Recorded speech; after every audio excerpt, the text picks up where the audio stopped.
The leaves are turning beautiful hues, the weather is a bit cooler. Well, that can only mean one thing. It's pumpkin spiced everything season. As we move into the final quarter of 2023, we continue to see question marks hanging over the housing market. How are interest rates continuing to impact the market? Will housing prices fall as buyer demand wanes? Hold tight, we'll get to those trends and stats, but first, we're here with our three most interesting things we've seen in July, August, and September. One of the largest redevelopment projects in Golden's history is being undertaken by a family closely identified with the city. You guessed it, Coors. CoorsTek, owned by the family that started what became Coors Brewing Company in Golden, is going to transform its 112-year-old manufacturing plant on the north end of downtown into a mix of office, retail, and residential uses.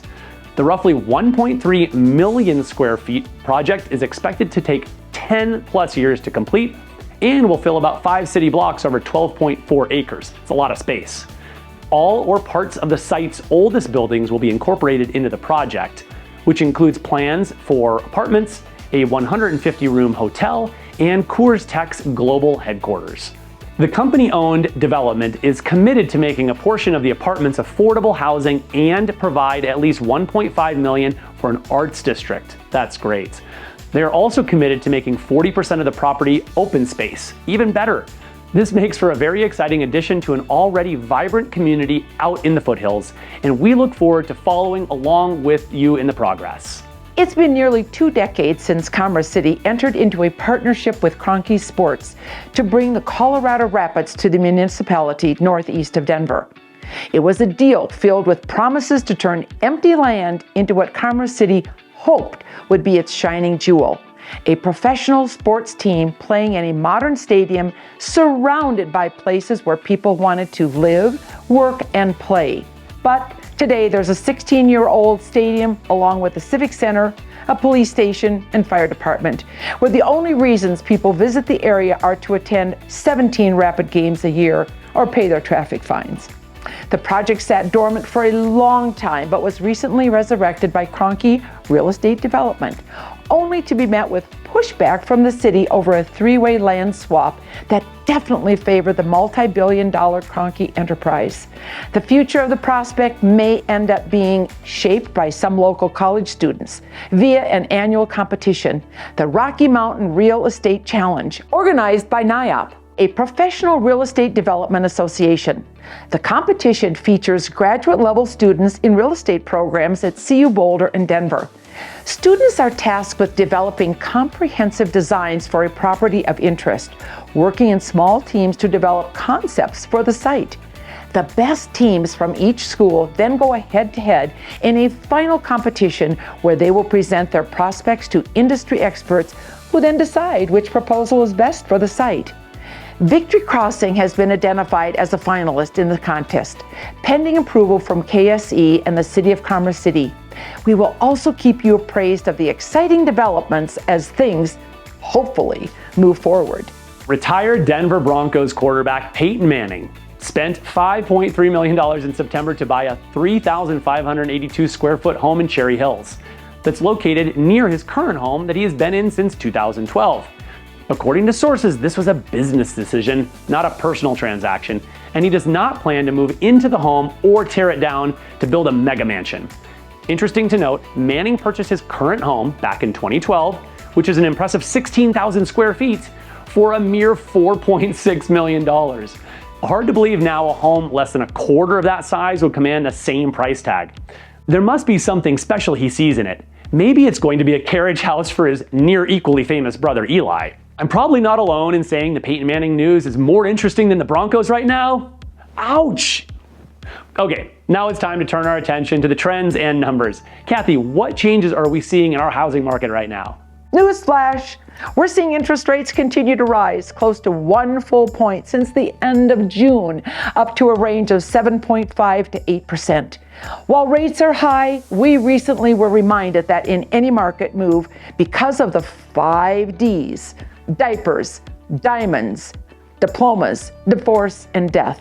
And that's the truth, folks. Despite the uncertainty, does it mean housing prices have or will go down? Stay tuned to find out. Now let's move on into the all-important median sales price numbers. Very interesting. Much of the year, we've been trending with a decrease year over year. Median price actually increased 1% year over year. This is a big improvement from the nearly 2% decline that we noted last quarter. Why are we seeing these numbers improve? Well, for one, inventory is still restricted, which means there are fewer homes to choose from, even though buyer demand has diminished some from the higher interest rates. Very little changes in this category year over year. Similar to our last quarterly update, homes are selling in the first 2 weeks, or they last on the market for close to 2 months and experience one or more price reductions before selling. Staging and presentation of the home is critical to minimize days on the market. Location is another key factor. Homes in favorable locations, near parks, or backing to open space, for example, help reduce time on the market. Now onto the total number of listings on the market. You'll see there is virtually no change from this time last year, just a 1% decrease. We'll continue to see lower inventory with the higher rates, which will help protect home prices from seeing any kind of significant decline. The final numbers we'll show you are pending sales. Total pending sales are down 6% from last year at this time. Once again, even though rates are higher now than they ever were at this time last year, buyers still believe in home ownership and are making the decision to purchase a home. That's great news. Now let's get to the trends and observations. The topic dominating the headlines? You guessed it, interest rates. We know you're probably tired of hearing about it, but the reality is this is one of the major drivers in what causes people to buy and or sell a home. With rates in the upper 7% range, this negatively impacts everyone who isn't a cash buyer. Cash buyers are impacted, but in a more positive way because their leverage increases substantially in a market such as this. So what is going to take the buyers to buy and the sellers to sell? For starters, the 5 Ds we mentioned earlier: diapers, diplomas, diamonds, divorce, and death. But there also needs to be something else to help push people to make a move. We're talking about creative lending options. You may have heard now about the 2-1 buy down. This is one of the biggest movers we're seeing right now. In this scenario, the seller must pay the closing costs for the buyer to lower the interest rate by 2% in the first year of the loan and 1% in the second year of the loan. At a 7.5% interest rate, that will lower the rate to 5.5% in year 1 and 6.5% in year 2. The interest rate resets at year 3 with the belief that rates will have come down by then and buyers can refinance to a lower rate.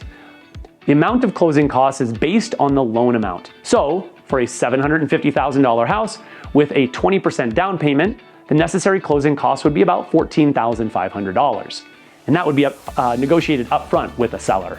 By the way, marketing the 2-1 buy down as a home seller to all prospective buyers is a great way to attract more home buyers. We recently utilized this strategy and it worked in producing a buyer who needed the buy down to make it work for them.